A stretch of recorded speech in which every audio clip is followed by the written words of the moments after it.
Hello and welcome back to part 2 of this RetroTech mini-series. The first part we took a look at my CPUs. So if you haven't seen that, I recommend you go back and watch that one. Today, or this time rather, we will take a look of some hard drives and some memory chips and how they have developed over the years. So, in the first bag of goodies, we have from the, I think it was 286 and 386 era of computers. Before these modules, memory modules as we know them today, before it was a module, it was only chips that you had to populate on the motherboard. And they had to be equal and they had to be put in specific banks. And then came along the memory modules. Now this is the first lineup. This is a 30-pin memory module. I don't know how big they are, but I got 2, 4, 6. Yeah, I got 6 modules. Oops. So let's assume that one is 256K per module. So that means 256 by 12, 1 meg, 1.5 meg of RAM. They also, as the chips, they had to be inserted in either banks or in pairs, at least pairs, in order for them to work, and you had to configure the motherboard as well. In those days, the computers didn't auto detect how much RAM and where they were allocated. So yeah, it was a pain in the ass, and you also had to set the bus speed by moving jumpers and dip switches all over. Yeah, that was fun. So moving up, and this was, I think these modules began in the Pentium era, perhaps 486 or a Pentium era, I don't remember. Then came along some new ones. I think this is 72 pins, which were called EDO RAM. Now EDO stands for Enhanced Data Out, and they had a larger capacity, they were faster, and they also had to be put in pairs. So I got a lot of them here, different sizes. As you see, these chips are both mounted on each side, but they also came in single-sided. If I can find one here, there we go, like this. Chips on the one side and empty on the back. So this is the EDO RAM. So when the development continued, of course, we got to the SDRAM. SDRAM actually stands for synchronous dynamic RAM. And we got some of those here. No, we don't actually. But the processor to the SD RAM was, of course, the DDR RAM, and there we have two of those. This is DDR1, 256 megabytes per module. And this, when they came, they could actually be, they didn't have to be installed in pairs. You can actually have just one and one of those. And a rare sidekick to the DDR SD-RAM, which I failed to mention, DDR double data rate dynamic RAM. A sidekick from these are these rare modules, because this was thought to be as a competitor to the DDR standard, if you will. These chips, or these memory modules, they're RAM bus. And I remember at the time when I bought, or I tried to decide which standard to go for, I chose these. So this is 256 megabyte per, and I remember I had all these two. When I installed these chips, I remember my motherboard had 4 slots, and if you inserted these ones and left 2 slots empty, the computer wouldn't detect nothing. Instead, you had to use a dummy chip which had no chips in them. It was just a pass-through circuitry on the chips itself.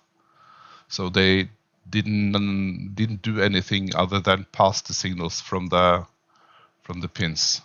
And you can also see that they had 2 notches instead of the standard DDR RAM. That's only have 1 notch there. And the DDR RAM, you could overclock. These ones, you couldn't touch the bus frequency with these ones installed. I tried. I could. The base clock was 400 megahertz, I think.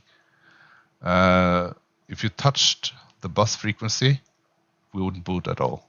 And they turned very hot. They were extremely hot chips when they ran.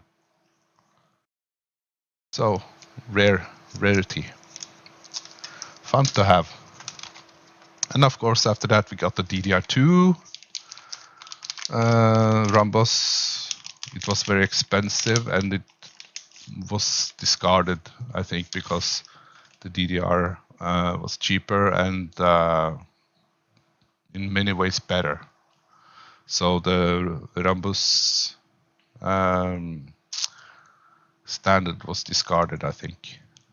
I don't have any DDR2 RAM chips or modules, but I've got the DDR3, and this is not really retro anymore, in a sense.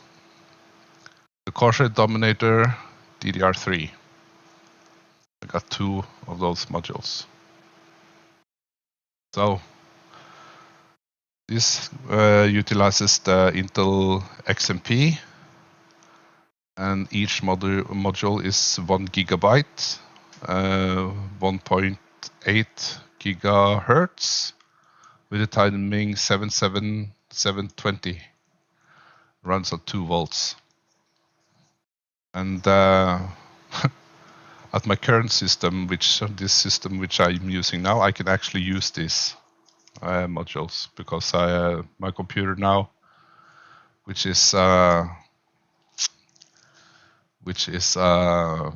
Intel i7 3960 Extreme, and running on Asus Sabertooth X79 motherboard, and they use this kind of chips.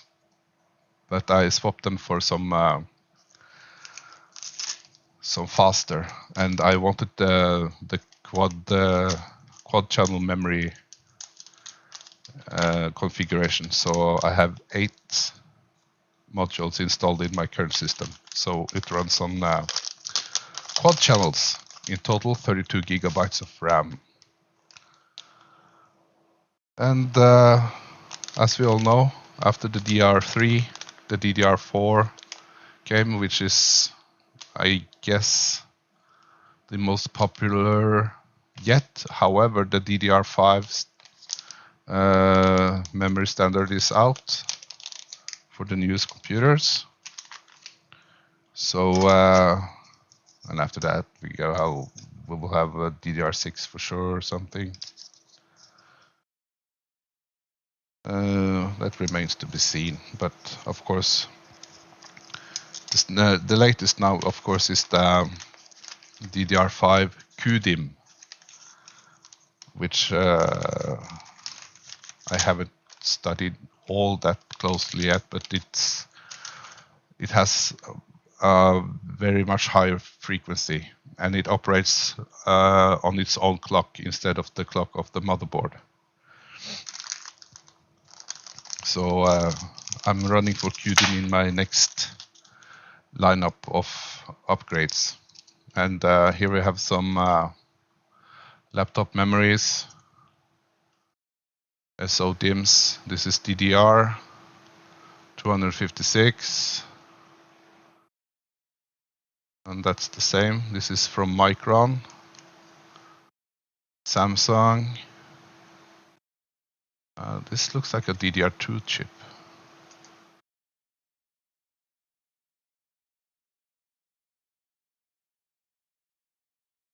Yeah, it is, because the notch is slightly different.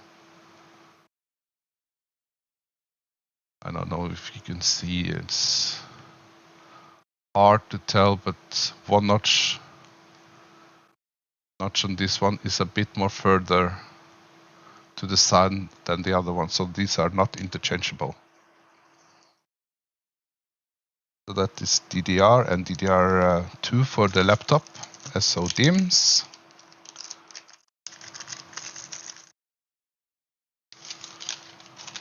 We have some other here. I've given them, some of them away because people come to upgrade their computers and so on, so I give them old computers, that is, of course. So I have given away some modules too, and these are both Samsungs. This is DDR3.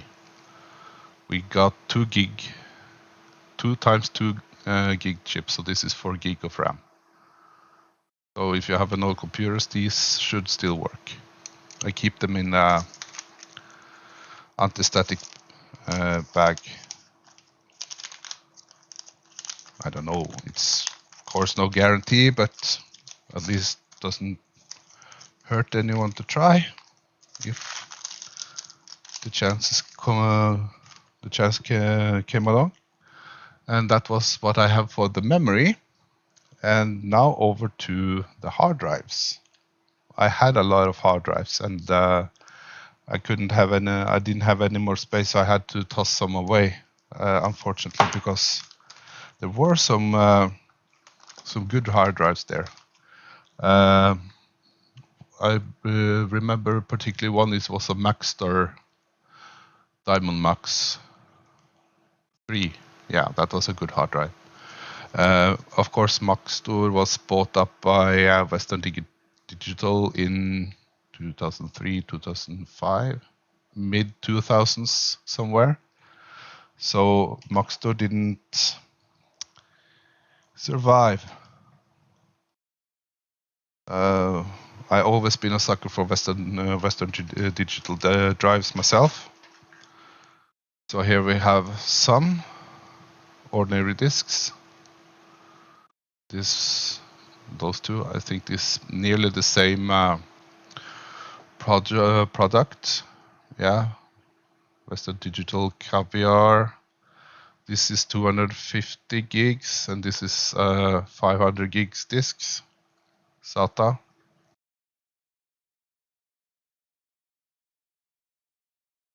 We were on these two. Not exactly retro, that one, those disks. And 1 terabyte Western Digital Green still works. I keep that just for backup. And I have 2 disks here, which I currently are using as backups. The Western Digital 4 terabyte black, very fast and nice drive. Of course, if you don't need speeds as SSD, I have SSDs too, but not exactly retro like this drive. And this is the same, but this is a red disk, Western Digital Red, which is of course used in the NAS and Sun storage. But I kept the best for last. We have 2 abominations. One is this one. I don't know if you can see what that is. That is the Quantum Bigfoot drive. And you can see for yourself, it's the last of the 5¼ inch size. So, big difference. How big is this? 2.1 gigabytes. And I remember this was awfully slow. And it was so loud. It was extraordinarily loud. 400 RPMs, perhaps. And this was a horrible hard drive. And I did that test on this drive some years ago, and I think it had a throughput of 2 megs per second or something before it died. These were prone to die. They didn't last long at all. And neither did this, because this is one of the worst hard drive ever made. And it also shut down IBM's hard drive division and sold it to Hitachi. And that is the infamous IBM Death Star. There you go. I had 2 of these in a RAID 0 configuration. So needless to say, I lost a hell of a lot of data on with these 2 drives. And the model number,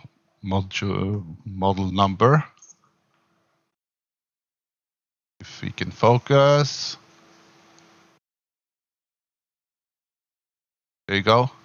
DTLA 307030. And let's take a look at that one.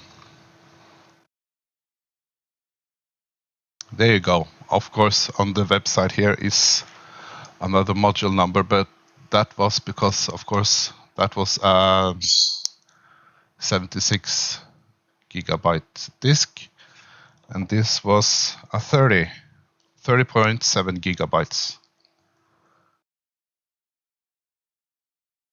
So, as you can see here, the DeskStar 75 GXP series was a stunning blow to IBM's hard drive division. It was very well advertised at the time, I remember, and they were fast and had pretty good value for the money. as far as I remember. I bought them brand new. It was in July 2000. And they had a glass platter.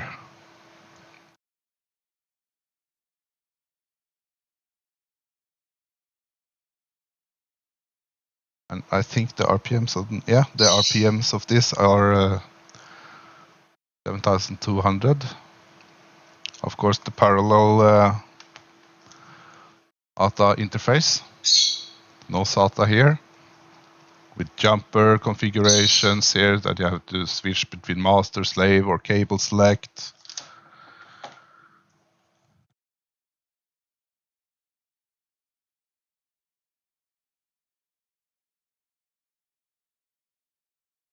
Yeah. If you Google Death Star, you get all this. Yeah. There are many articles about that. This model series. As you can take a look at this picture here. That's what happened with the magnetic coating on the platters inside the hard drives. The head just wiped away all the magnetic layers and made a mess out of the whole platter. Look at this. I haven't, since this disk failed, as you see, I haven't opened it, and I won't, because I want it to be genuine, as this is a part of history. So this will stay intact for, just for fun. So that was the Death Star. Many articles on that one, that drive. So that was my collection of RAM modules and hard drives. Of course, I have some 2.5-inch drives too. This is the parallel interface, and this is the SATA interface. I have a lot of these, and it's the same as the old ones, but most of these 2.5-inch drives runs at 5,400 RPMs, and are very slow. And even today, laptops using such hard drives with a serial ATA connector and has 5,400 RPMs. I have some with some old laptops, and I always say to them, either buy a new laptop or get a ordinary SSD, like this, for instance. Much faster than the old spinning drives. So that's what I had to show you for this time, and then in the next we will take a look at some add-in cards from that era, and I will see when I upload that one.